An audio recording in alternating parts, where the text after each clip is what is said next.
everyone, and welcome back to Inside the Minds of Authors. I am so thrilled you guys are joining me today. I'm DC Gomez, your host, and I'm excited to have you here for another fabulous conversation with an incredible author.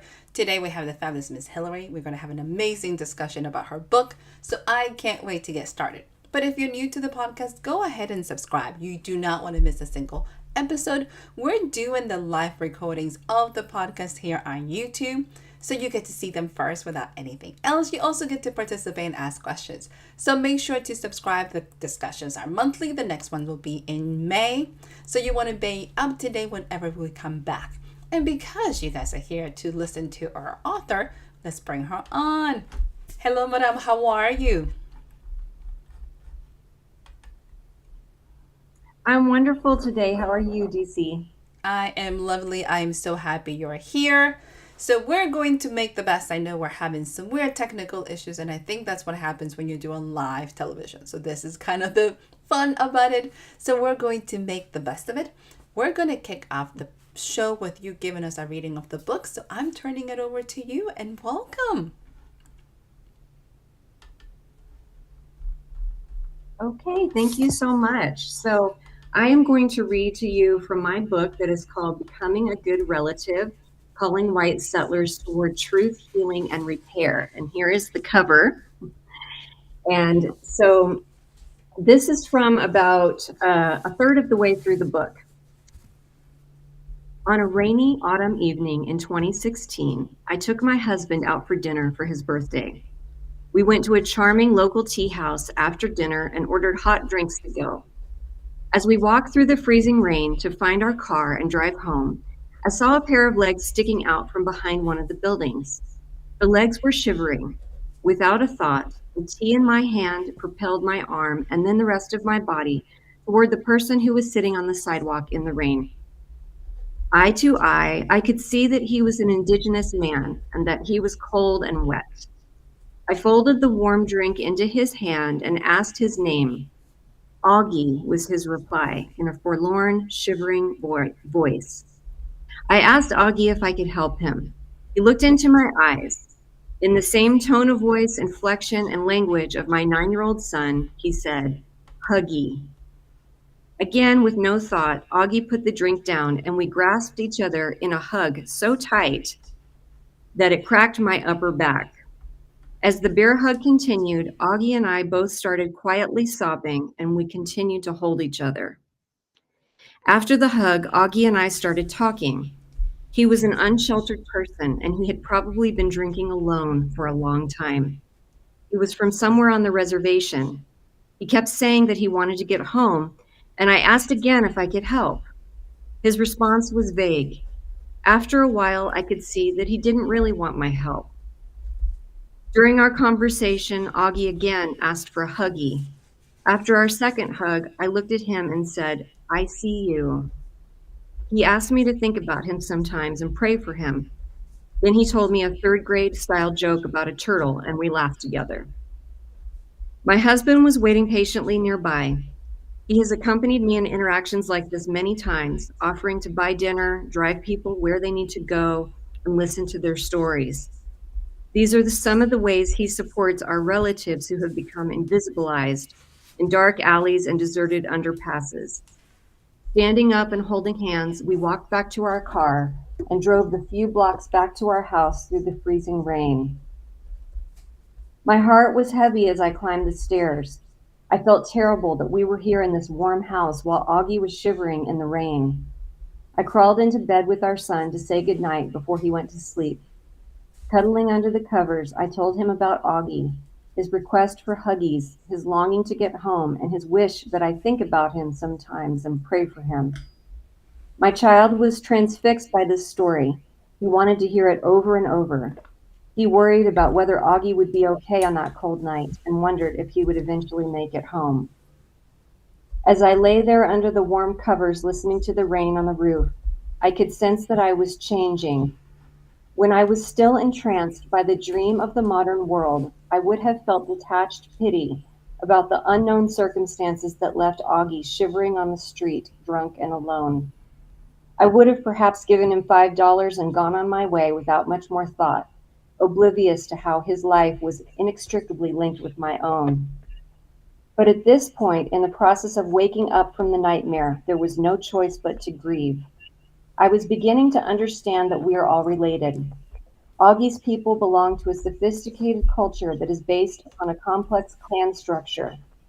Not so long ago, intact, sustainable food systems nourished their communities. They lived in elegant earthen houses embedded with cultural teachings. Homelessness was not part of their cosmology. As long as they were within the four sacred mountains of this region, they were always home. Meeting Augie gave me another painful glimpse into the ongoing consequences of colonization. Kit Carson's 1863 campaign to burn Dene crops, destroy livestock, and push people off their land was a starting point.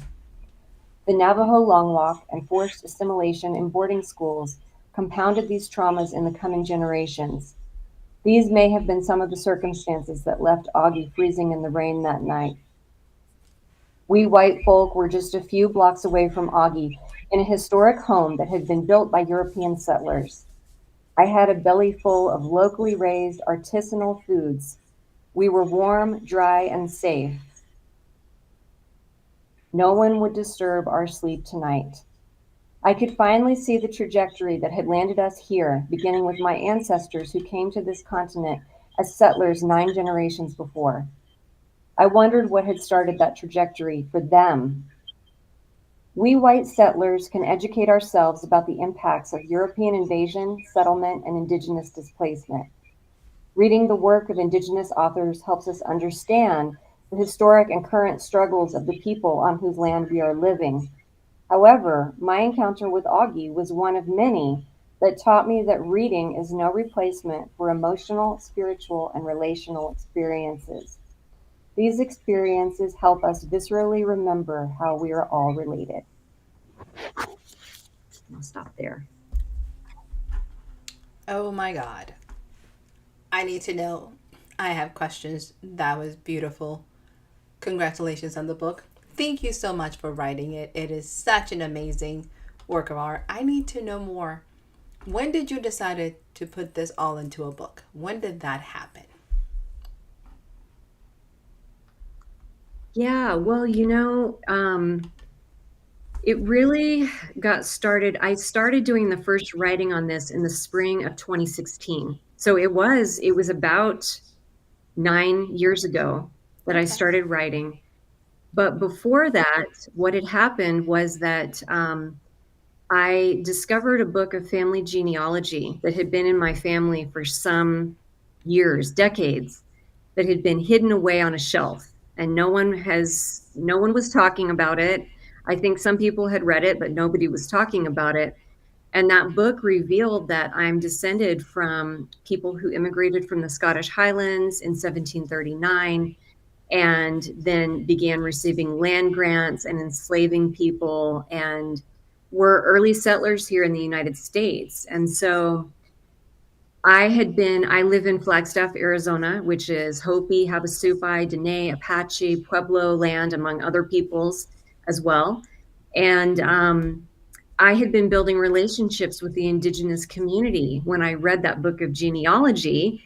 And so I understood what that meant and how deep that history of harm in my family had been. And it was the first time that I had ever heard that.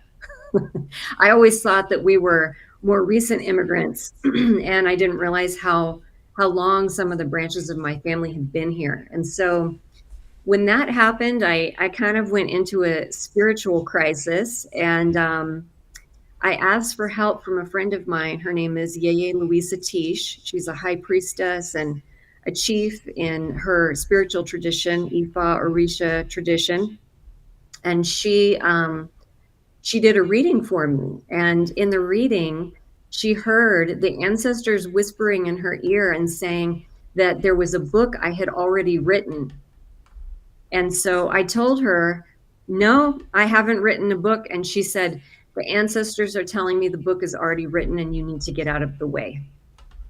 So that is how it started, this process of writing this book.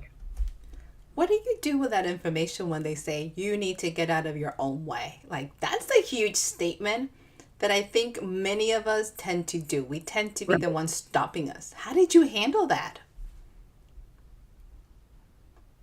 Yeah. Oh, well, if it weren't for the elders and the teachers in my life, I don't think I would have been able to get out of my own way. Yaya Tish was the very first one, and then there were others, but she listened to all of my reasons and excuses for why I couldn't write this book, and then she said, "Okay, I've heard everything, and you need to do it anyway." And so she gave me some writing prompts and a deadline, and she really helped me get started. And really, I would say the entire 8 or 9 years of writing the book until it was finally published last year in late 2024. Um, the whole time was the process of getting out of my own way. It's a constant process of learning how to do that, because especially with this colonial history, there are lots of excuses and barriers and stories and rationales about why we shouldn't be talking about this. And so I've had to just consistently clear those out of my mind and out of my way to keep going. What do you hope your readers and the people that come into the book get out of this story? What are your aims? Like, what exactly is it that you would love for them to be? Wow, this is what I got left with. Well, in this book, I focused a lot on personal storytelling, kind of like the one that I just read. And I feel that's really important because it's easy to get up on a soapbox and lecture about this stuff, right? Mm-hmm. But that has limited effectiveness. That creates a lot of defensiveness and a lot of rationale and argumentative response. It can do that. To just be only in the analytical mind can create that kind of reaction. And so I've focused on storytelling because I really want readers to feel the impacts of these things with their hearts. And many of us who are white come from a background like mine.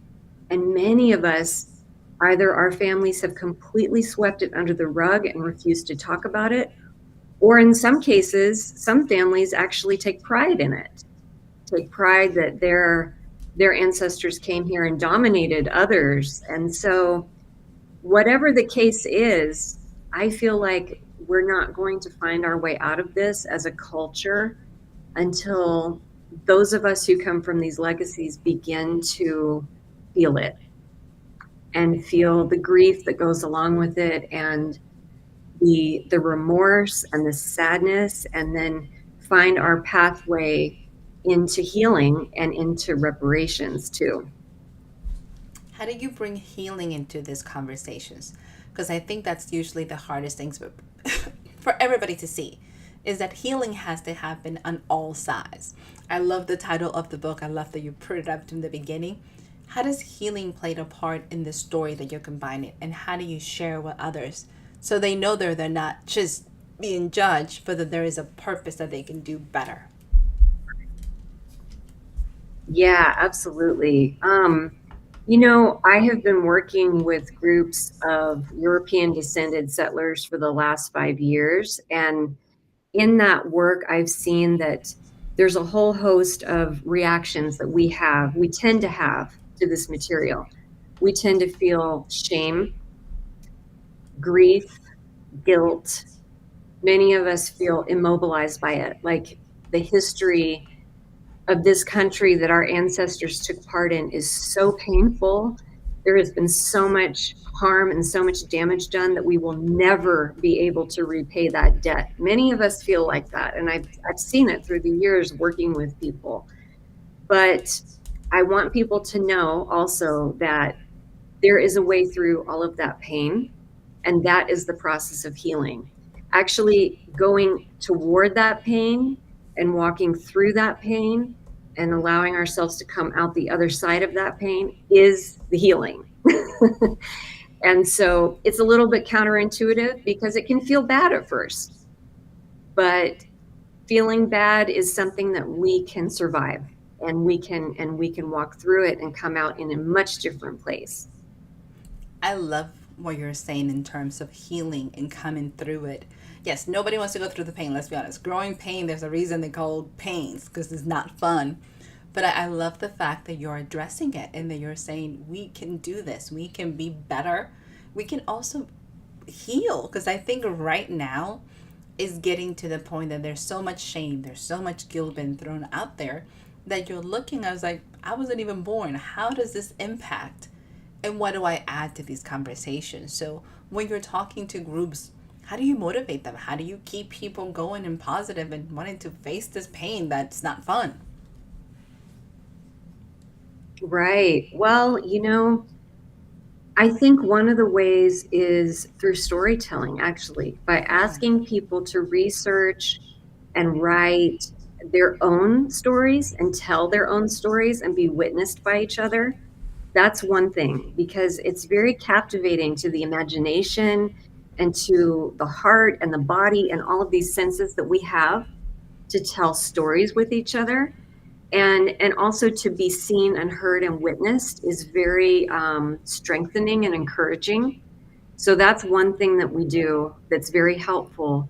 And then we eventually also work people through a process of making a personal reparations plan. And that is something that, for me, is one of the most important and valuable things that we can be doing, because that's where I really see people experiencing the most healing and the most sense of wholeness. And like, I can take a breath now and I am on the right track now. Oof.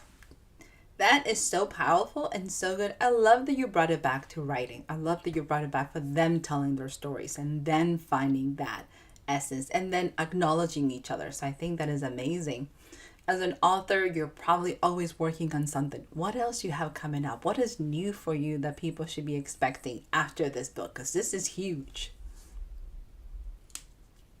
Yeah. Oh gosh. Well, I feel like I need a sabbatical after writing this book. It was such a tremendous effort, and not just by me, but by many, many people. I had many readers, a lot of input, several different editors, and I really wanted it to be bolstered and supported by community. And so that required a lot more work, and I'm really glad that I did that too, because you know this is where we are now. We have to work together and bring these things forward in community. And so I'm not currently doing any writing projects, but what I am doing is I've been teaching and facilitating classes on various topics that are connected to the book, and that feels really good to me, especially like where we are with the political climate in the country right now. It feels really important to be in dialogue around these things, and, to be listening to each other, supporting each other, and just working through some of this material together. And so that's really where I'm focused right now. And I love it. It's so meaningful to me. It feels really important to be doing that right now. That is such a huge mission.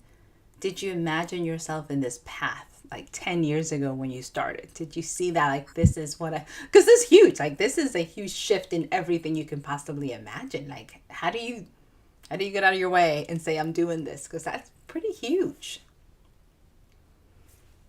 Yeah, that's true. It is huge. And I never imagined I would be doing that.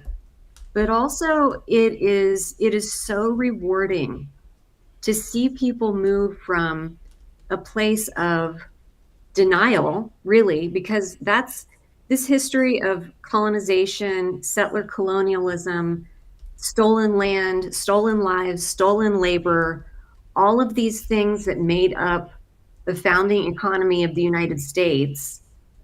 It's very heavy, very painful, and it's very easy for those of us in walking around in white identities to be in denial about that, and to not talk about it, not think about it, pretend that it's over and in the past. And so to see people moving from that state all the way through this arc of storytelling, and we also work with ritualized apology and forgiveness, and listening to guest speakers and beginning to open their eyes, and then finally into reparations. It is so fulfilling to think that, it took many centuries for these patterns and these systems to be built up and laid down in this country, and to begin to see people working through that just in one lifetime. We're beginning to work through and undo patterning that's been going on for a long, long time. So it's very fulfilling for me. I am absolutely, hands down, very amazing work and continue to do it and change people just by touching their souls. So that's amazing. So I love it. I'm glad you're doing workshops. I think those are things that, are they face to face? Do people come in person to attend? Can they do it online? How does that work? Yeah, right now I work with a co-facilitator named Alicia Holiday, and we do our sessions on Zoom. So we've had people from all over the US and Canada. We've even had people join us from Europe and South America. So our sessions are virtual, but then we have colleagues who are running these circles in person in Maine. And we're also going to be working with more people in the future to begin facilitating their own circles. So our objective is really just to get these kind of conversations going wherever there's energy to have them going.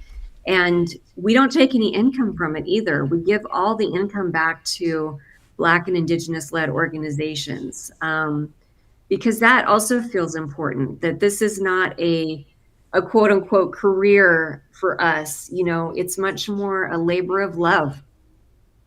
That is beautiful. So, Madam, tell us, where can our viewers and our listeners find more information about your projects, about you as a writer, about the book, and also about these workshops, where they can find all that and where they can connect with you? Yeah, well, those workshops are hosted by a group called the Organization of Nature Evolutionaries. So if they sign up for that mailing list, they will be notified when registration opens. We don't take very many people every year because we work very closely with people and it takes a lot of time. So we have a small group that we cap it at every year, but that information will be there. And then my website is goodrelative.com. And I always list what I'm doing on there in my events section with, whether it's workshops or caucus spaces or these circles that I just referred to. So that's always listed there too. I love it. Truly exciting. So my question would be, and I wanted to ask this before, what advice would you give somebody who's trying to start this and tackle this as a writer, as an individual? What advice would you tell them to get them motivated? Oh, that's a good question. Well, I would say for someone who wants to write about these things, just begin writing. That's the main thing. Just write as much as you can, as often as you can. Notice things that happen in your life, like synchronicities or dreams or people that you meet that are maybe trying to inform you somehow. My book was so much informed by dreams and chance encounters and synchronicities. And I really think that those things are trying to communicate with us about what we are meant to be saying and doing. So that's what would be my advice for those who want to write. And then for those who maybe don't want to write, but want to begin this process of kind of decolonial healing work or ancestral healing work, the first step I suggest is making an ancestor altar in your home. And it can be very simple with a candle and a bowl of water and just asking your ancestors to help you. Because in a lot of ways, we didn't create, those of us who are alive today, we didn't create these systems. It was our ancestors who created them. And we're just playing the roles in those systems that we play, right? We are, you know, part of that machine that was set up a long time ago. And in a lot of ways, I think we really need our ancestors to help us undo that programming, that those systems, the way that things are right now. We need our ancestors' help. So that would be my recommendation: is just set up a very simple ancestor altar, light a candle, spend time there every day, and ask your ancestors to help guide you and send you resources and send you the relationships and the information that you need to begin. Ooh, I love it. Viewers, listeners, this is some really good advice to do healing, to do purpose, and to find yourself again. So I love it. So, madam, we're coming up to our wrapping time, but before we leave us, are you ready for the lightning round? We're going to finish on a little bit lighter note. Hopefully you don't mind. So are you ready for this? Of course. Awesome. Yes. Easy peasy. Candlelight dinner or breakfast in bed?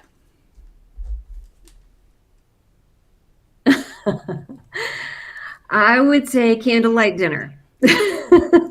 Goes really well with the passage you read, so I yes. in the morning, I love, right. Yeah, exactly.